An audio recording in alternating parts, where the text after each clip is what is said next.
bir sufi ilə bir tacir gecə bir yerdə, bir xeymədə gecələdilər. Yatdılar. Sufinin bir dənə əbası var idi, yun əbası var idi. O qaldı qıraqda, girdi içəridə yatdı. Tacirin də bir dəvə xurcunu, bir dəvə xurcununda yükü var idi. O da qaldı xeymədən kənarda. Səhərə kimi bu sufi yatmadı.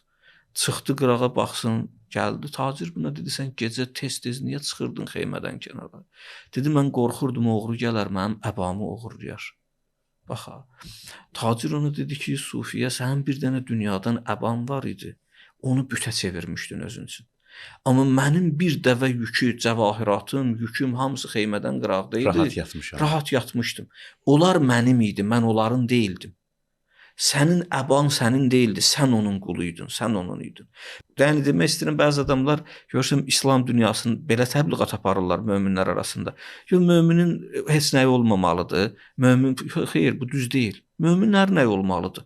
Amma mömin onların qulu olmamalıdır. Onlar halaldan olmalıdırlar. Bunlar ki, gəlirlər möminlər arasında bu fikirləri yayırlar. Sənin heç nəyin olmamalıdır. Misal, hələ sən yeməyin, içməyin olsa bəsdir. Əlbəttə, sənin heç nəyin olmayanda, yeməyin, içməyin olanda qane olmalısan, şükür eləməlisən. Amma orada dayanmamalısan. İslam sənə bunu demir, sən heç nəyə malik olma. Sən inkişaf eləməlisən, güclü olmalısan. Varlı olmalısan, sərvətli olmalısan, amma onların qulu olmamalısan.